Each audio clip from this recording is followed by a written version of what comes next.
오늘은 제가 그 다니엘서 7장 전체에서 좀 말씀을 보면서 설교를 하려고 합니다. 자, 1절을 한번 같이 읽겠습니다. 다 같이. 바벨론 벨사살 왕 원년에 다니엘이 그의 침상에서 꿈을 꾸며 머릿속으로 환상을 받고 그 꿈을 기록하며 그 일의 대략을 진술하니라. 여러분, 이게 어느 때인가 좀 보고 싶어요. 다니엘서를 보면은 1장부터 6장까지는 역사적인 배경으로 쓰여진 그 말씀입니다. 그러니까 연대수를 따라 chronological order, 그 시간을 따라 1장부터 6장은 다니엘이 어렸을 때부터 다니엘의 마지막 그 80 이제 후반이 될 때까지의 역사적인 연대수의 기록이 있다면 7장부터 12장까지는 연대수와 상관없이 다니엘이 받게 되었던 여러 가지 하나님의 환상에 대한 기록이 우리에게 이렇게 그 진술되어 있는 것이에요. 우리에게 이제 알려주시고 있는 것입니다. 그래서 이제 7장에서도 이제 바벨론의 벨사사 왕. 그러니까 바벨론에 처음 잡혀왔을 때는 느부갓네살 왕이었죠. 느부갓네살의 그 위대한 그 왕권이 끝나고 이제 후임자 벨사살의 원년이었을 때, 그러니까 연대수로 본다면은 다니엘서 5장이 시작되기 전이었습니다. 4장에서 느부갓네살이 시대가 끝나고 이제 5장에서 벨사살 시대가 시작되는데, 근데 5장에서 이제 하나님께서 손가락으로 이제 너의 때가 다 되었다 하고 쓰시면서 이제 바벨론이 무너지잖아요. 엄청난 일이 벌어지고, 그러면서 이제 페르시아 왕국이 시작이 돼서 페르시아 왕국 다리오 왕, 다니엘서 6장에는 페르시아 왕국으로 넘어갔을 때에 다니엘이 이제 그 밑에서도 섬겼던 때를 우리에게 알려주시고 있는데, 7장부터는 이제 연대수와 상관없이 그가 받았던 환상을 우리에게 주는데, 이때는 어떤 때였냐 하면은 그러니까 5장 전에 벨사살 원년 때에 받았던 환상이었다는 것입니다. 그러니까 이스라엘 입장에서 보면 얼마나 혼란스러운 때였어요. 나라를 잃고 바벨론으로 잡혀간 것도 혼란스러운 일인데, 바벨론에 잡혀가서 이제 느부갓네살의 시대가 끝나고 벨사살 왕의 시대가 시작이 되는데, 벨사살은 곧 넘어질 것입니다. 바벨론이 이제 곧 넘어질 것입니다. 더 큰 왕국이 와서 이제 바벨론을 삼켜버릴 것이에요. 그러니까 한 큰 왕국이, 사실 바벨론 전에는 아수리아가 있어갖고 북이스라엘이 망했고, 바벨론을 통해서 남부 유대가 망했고, 이제 바벨론 때문에 망했더니 이제는 페르시아가 와서 바벨론을 삼켜버리고, 이러한 큰 왕국들이 왔다 갔다 하는 가운데 조그만 나라 유대 백성들이 완전히 그 밑에서 사로잡혀서 짓밟히고 있는 그때였어요. 그러니까 정치적으로 보나 역사적으로 보나 굉장히 혼란스러운 때였다는 것입니다. 이때에 하나님께서 주시는 환상입니다. 환상의 내용을 이제 봅니다. 2절과 3절 같이 읽습니다. 다니엘이 진술하여 이르되 내가 밤에 환상을 보았는데 하늘에 네 바람이 큰 바다로 몰려 불더니 큰 짐승 넷이 바다에서 나왔는데 그 모양이 각각 다르더라. 자, 이제 막 네 군데에서 큰 바람이, 회오리 바람이 불어오면서 바다가 진동하기 시작합니다. 그러면서 네 짐승이 바다에서 나오더라. 이게 지금 굉장히 세상이 흔들리고 있는 때다. 정치가 왔다 갔다 하는 때다. 왕국이 흥망하는 때다. 그렇죠?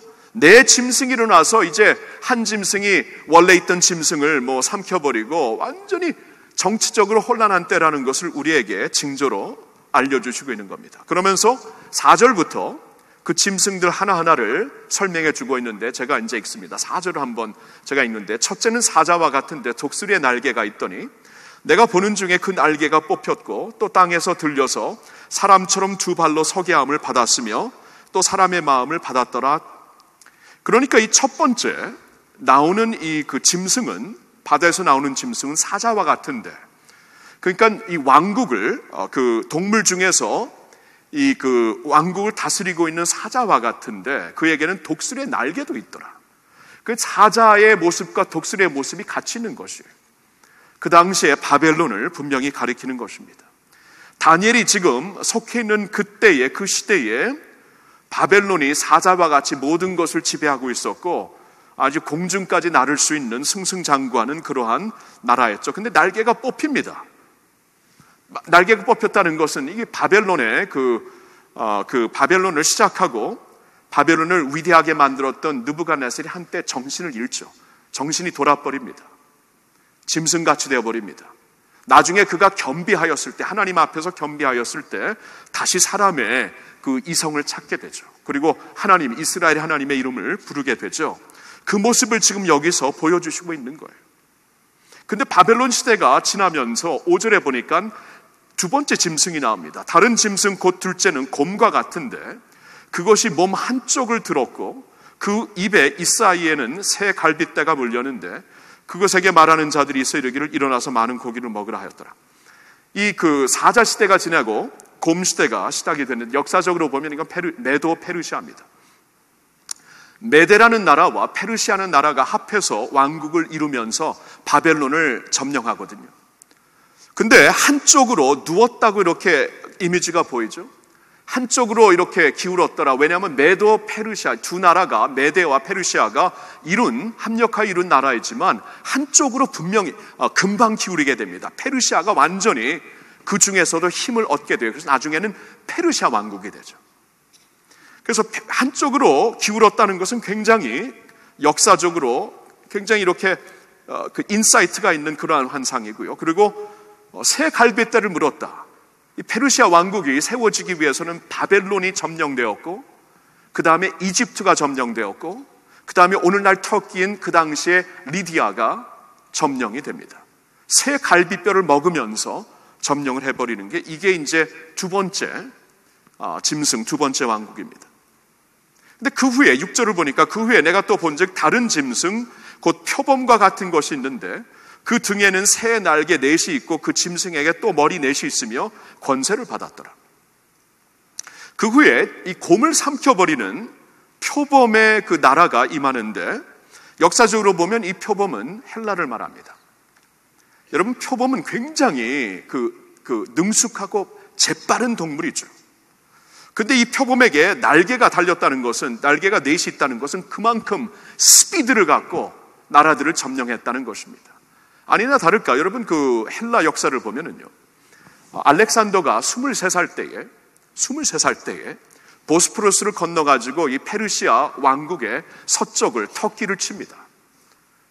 보스포러스 지역을 치는데 그때부터 페르시아를 공격해서 불과 10년이 되기 전에 페르시아 전체를 완전히 정복하고 그 이상도 갑니다.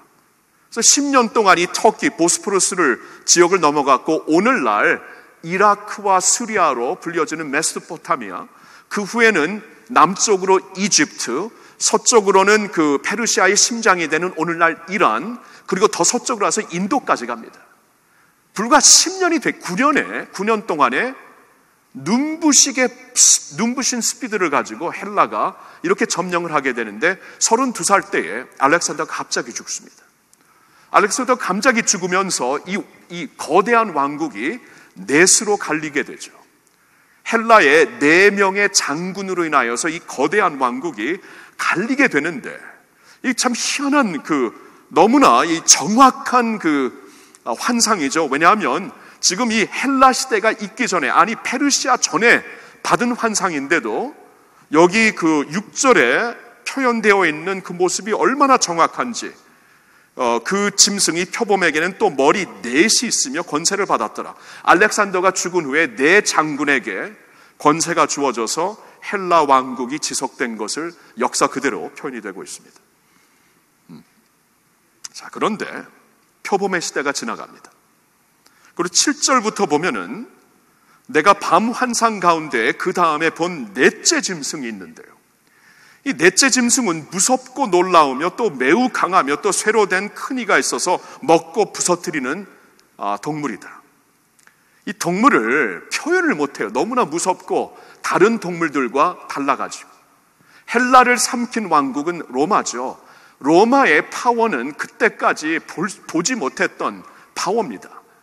헬라의 파워를 완전히 능가해버린 세계적인 파워였죠. 그래서 너무나 무섭고 쇠로 된 큰 이가 있고 부서뜨리는 새와 같은 발이 있었다. 이 2장의 느부갓네살 환상에서는 그 발이 그 발의 철강으로 보이잖아요. 그렇죠? 이러한 로마가 보이는데, 근데 이게 좀 희한한 것은 이 짐승의 이미지에서 뿔의 이미지로 바뀐다는 것입니다. 그런데 이 짐승을 넘어가지고 여기 이제 7절에 보니까 이 짐승은 전의 모든 짐승과 다르고 또 10뿔이 있더라. 그러면서 8절을 보면 뿔에 이제 그 주목을 하고 있어요. 내가 그 뿔을 유심히 보는 중에 다른 작은 뿔이 그 사이에서 나더니 첫 번째 뿔 중에 셋이 그 앞에서 뿌리까지 뽑혔으며 이 작은 뿔에는 사람의 눈 같은 눈들이 있고 또 입이 있어 큰 말을 하였더라. 이 큰 짐승에서부터 뿔을 보게 되며 이 큰 그 10개의 뿔이 올라오고 그 중에서 한 뿔이 모든 것을 장악하게 되는 아주 희한한 환상을 보게 됩니다. 자, 뿔에 대해서는 나중에 7장 그 뒷부분에서 우리가 보도록 하죠. 근데 중요한 것은 9절에 갑자기 배경이 바뀌어 버립니다. 이게 이제 중요해요. 9절에 갑자기 배경이 바뀌는데 9절과 10절 우리 같이 읽어보겠습니다. 다 같이. 내가 보니 왕좌가 놓이고 옛적부터 항상 계신 이가 좌정하셨는데 그의 옷은 희기가 눈 같고 그의 머리털은 깨끗한 양의 털 같고 그의 보좌는 불꽃이요 그의 바퀴는 타오르는 불이며 불이 강처럼 흘러 그의 앞에서 나오며 그를 섬기는 자는 천천히요 그 앞에서 모셔 선 자는 만만이며 심판을 베푸는데 책들이 펴 놓였더라. 자, 이게 굉장히 중요한 말씀인데 지금까지는 다니엘이 보았던 환상에서 이 나라들이 보였습니다. 왕국들이 보였어요. 지상의 왕국들이 보였는데 갑자기 씬이 배경이 바뀌어버립니다. 9절에서 확 바뀌면서 동시에 이 배경이 이 지상에서 이루어지고 있는 왕국이 있었을 때 또 다른 왕자가 보입니다. 보좌가 보이는 것이에요. 근데 이 보좌는 옛적부터 항상 계신 이가 좌정하시는 곳이라. 그러니까 지금까지 바벨론도 흥망했고 페르시아도 흥망할 것이고 헬라도 흥망할 것이고 로마도 흥망할 것인데 여기 그러니까 시작이 있고 끝이 있는데 지금 다니엘이 보고 있는 또 한 왕자는 시작과 끝이 없다는 거예요. 항상 계신 이가 좌정하시는 것이라. 시작대가 없고 끝이 없는 나라의 왕이 계신 곳이다. 그 보좌에 앉아 계신 그분의 모습을 보니까 그 옷은 희기가 눈 같고 영광이 가득하다는 거죠. 그의 머리털은 깨끗한 양의 털 같고 그의 의와 그의 거룩함이 충만하다는 것이죠. 그리고 그의 보좌는 불꽃이요 그의 바퀴는 타오르는 불이며 모든 것을 소멸하는 불, 모든 것을 심판할 수 있는 권세, 모든 것 위에서 모든 것을 심판하는 권세. 그래서 10절에 보니까 불이 강처럼 흘러 그의 앞에서 나오며 그래서 그를 섬기는 자는 천천, 그 앞에서 모셔 선 자는 만만, 그가 심판을 베푸는데 책들이 펴 있더라. 생명책, 모든 나라의 흥망과 모든 사람들의 시작과 끝을 알고 계신, 홀로 그것을 주관하시고 홀로 그것을 가지고 심판하시는 하나님, 영광의 보좌에 앉아 계신 하나님, 시작과 끝이 없으신 영광스러우신 우리 하나님, 영원부터 영원히 계셨고 영원까지 계실 우리 하나님이 그 보좌의 주인이 되시는 줄로 믿습니다. 이것을 보여주세요.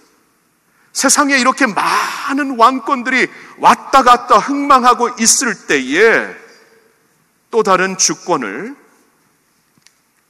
시작과 끝이 없는 영광의 보좌에 앉아 계신 분을 우리에게 보여주십니다.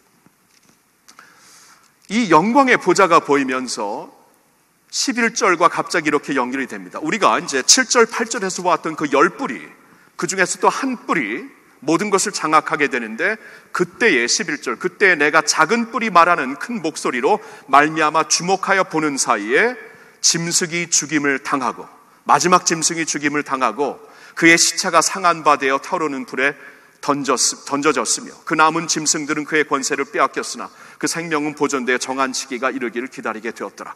그러니까 이 마지막 짐승의 그 열불, 그리고 모든 것을 장악했던 그 뿔이 갑자기 나타나서 완전히 멸망하여 없어지고, 그와 함께한 모든 그 짐승들이 잠시 그의 기한 때만 있다가 또한 마지막에 심판을 받게 되는 것을 보게 된다 말씀을 하시는 거예요. 그러니까 이겁니다. 다니엘의 입장에서, 인간의 입장에서 봤을 땐 바벨론은 엄청난 나라였어요. 우리 입장에서 봤을 때 페르시아도 엄청나고 헬라도 엄청나고 로마도 엄청납니다. 이러한 왕국 밑에 우리는 그냥 이용당하는 피해자만 같습니다. 이 대국들의 싸움 가운데 고래들이 싸울 때 새우가 같이 다친다 그럼 뭐예요? 고래들이 싸우면 새우가 다 먹힌다. 그런 말이 있잖아요. 그렇죠? 근데 하늘의 보좌의 입장에서 보니까 아무것도 아니에요. 이 모든 나라들은 처음과 끝이 있고 흥할 때가 있으면 망할 때가 있는데, 영원한 보좌에서 보니까 이거 뭐야? 아무것도 아니라는 거예요. 그렇죠? 아무것도 아니고 그냥 하나님 앞에서, 영원한 보좌 앞에서 까부는 존재들이에요. 까부리들이에요. 까부리들. 그렇죠? 그러니까 이게 마지막 짐승은 너무나 커서 말도 할 수 없고, 이 짐승을 장악해버리는 열뿔이 있고 열뿔을 장악해버리는 한 뿔이 있는데 너무나 싱겁게 그냥 시체가 되어 죽어버리는 거예요. 여러분, 소련이 망했을 때 너무나 싱겁지 않았어요? 아니, 싱거워서 너무 좋았는데 너무 싱겁더라고요. 그렇죠? 1990년대 그냥 이거 그냥 망해버리는 거예요. 1989년대 베를린 벽이 무너지면서 이 동유럽이 하나씩 무너지는데 너무나 싱거워요. 그러니까 너무 싱거운 게 그때는 좋은 거죠. 싱거운 게 피 한 방울 흘리지 않고 완전히 더미니처럼 다 쓰러집니다. 아무것도 아니에요. 그렇게 우리가 무서워했던, 그렇게 우리가 두려워했던, 옛날 소련 그랬으면 모르겠어요. 제가 어렸을 때만 해도 소련 그러면 벌벌 떠는 나라였는데 너무나 쉽게 무너지는 것을 우리가 보면서 그렇다는 거예요. 우리 입장에서 보니까 너무 큰 것이지, 이 하늘의 보좌 입장에서 보니까 이 까부리들이에요. 까부리들. 아무것도 아니에요. 아멘. 자, 그러는 가운데 13절에는 또한 갑자기 인자 같은 분이 나타납니다. 자, 13절 같이 읽습니다. 내가 또 밤 환상 중에 보니 인자 같은 이가 하늘 구름을 타고 와서 옛적부터 항상 계신 이에게 나아가 그 앞으로 인도되매. 또 갑자기 환상이 바뀌는데, 인자 같은 이가, 인자가 사람이잖아요. 사람 같은, 그 인자 같은 Son of Man, 사람의 인자, 사람의 아들 인자 같은 이가, 하늘 구름이라는 것은 영광이죠. 영광 가운데 와서 옛적부터 항상 계신 하나님께 나아가 그 앞으로 인도되는데, 14절에 보니까 그에게서 권세와 영광과 나라를 주고, 그에게, 그러니까 이 인자에게 하나님께서 모든 권세와 영광과 나라를 주고, 모든 백성과 나라들과 다른 언어를 말하는 모든 자들이 그를 섬기게 하였으니 그의 권세는 소멸되지 아니하는 영원한 권세요 그의 나라는 멸망하지 아니할 것이니라.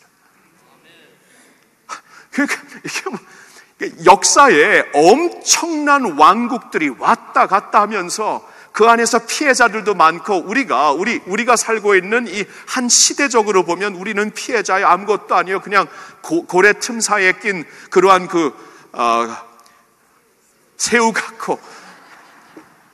새우 같은데, 그렇죠? 근데 하나님께서는 진짜 권세와 나라와 영광을 인자에게 주신다. 자, 이 유대교 그 학자들에게는 인자라는, 여기 다니엘서의 7장의 인자가 굉장히 미스터리입니다. 왜냐하면 유대교인들에게는, 유대교 그 랍비들에게는 하나님 외에 다른 물론 우리도 하나님 외에 다른 신이 없죠. 그러나 이제 우리는 삼위일체 하나님을 믿는데, 그들에겐 그런 게 없잖아요. 그러니까 이게 뭔가 이게 미스터리예요. 멜기세덱과 같은 미스터리예요. 분명히 하나님과 같은 분이에요. 분명히. 왜냐하면 하나님께로부터 모든 권세와 영광을 받고 홀로 다스리며 그의 나라는 영원한 나라, 멸망하지 않은 나라, 이러한 나라가 된다는 것을 볼 때 이건 하나님이거든요. 근데 이게 이제 구약에 보면 이러한 텐션이 있어요. 그러니까 삼위일체론이 없이 구약만 가지고 그냥 한 분 하나님으로 이제 본다면은 이런 텐션이 있어요. 시편 110편도 그렇고 멜기세덱도 그렇고 이게 이해가 안 가.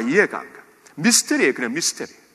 그러나 다만 이 인자 다니엘서 이 7장 여기 13절 14절에 나오는 인자는 그냥 하나님과 같은 분이라고 이 정도만 이해를 하고 있는데, 그래서 예수님이 이 세상에 오셔서 자신을 그 인자라고 말했을 때 그냥 오늘날로 말하면 그 유대 지도자들이 헷가닥한 거예요. 헷가닥.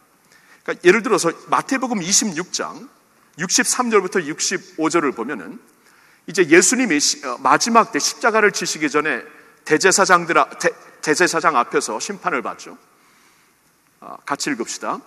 예수께서 침묵하시거늘 대제사장이 이르되 내가 너로 살아계신 하나님께 맹세하게 하노니 내가 하나님의 아들 그리스도인지 우리에게 말하라. 예수께서 이르시되 내가 말하였느니라.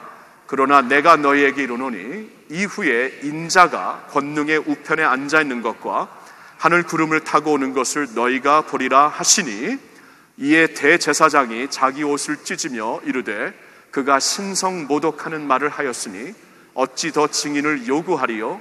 보라, 너희가 지금 이 신성모독하는 말을 들었도다. 그러니까 여기서 예수님이 사용하신 인자라는 이 단어를 이 대제사장은 이 다니엘서 7장을 가리키는 것으로 금방 알아들은 것이에요. 아니 어떻게 너가, 그렇죠? 이 보통 때 인자라고 사용하면 그냥 son of man, 나는 그냥 인자입니다, 나는 그냥 사람입니다라는 그러한 의미도 되지만, 예수님께서 이 대제사장 앞에서 사용하신 저 인자의 단어는 이 지금 다니엘서 7장을 갖고 말씀하는 것이었거든요. 이것을 대제사장이 금방 캐치를 합니다. 그러면서 야, 네가 어떻게 신성모독죄를 할 수 있느냐? 더 이상 말을 들을 필요가 없다. 그냥 죽여버리자. 이렇게 말을 하는 것이에요. 자, 그러니까 유대교 그리고 세상의 종교는 이 인자를 모릅니다. 근데 우리는 압니다. 하나님의 아들 예수 그리스도가 바로 인자이신 줄로 믿습니다. 예수 그리스도, 그러니까 그의 나라, 이 세상의 모든 나라들이 오고 가는 가운데 보좌에 앉으신, 영원한 보좌에 앉으신 그분이 모든 권세, 모든 영광, 모든 주권을 맡겨주신 그 인자가 누구인가? 그 인자의 나라만큼은 멸망되지 않고 영원할 것이다. 예수 그리스도의 나라. 그러니까 우리가 이 세상에 살고 있으면서 세상에선 큰 나라, 작은 나라, 힘 있는 나라, 힘 없는 나라가 있지만 힘이 있든 없든 똑같이 언젠가는 시작하고 언젠가는 끝난다. 근데 끝나지 않는 나라가 있다. 그 나라의 주가 예수 그리스도고 그 나라의 시민이 우리라는 것이에요. 그렇죠? 그 시민권을 갖고 우리가 하늘의 안치심을 받고 그리스도 예수 안에서 살고 있다는 것입니다.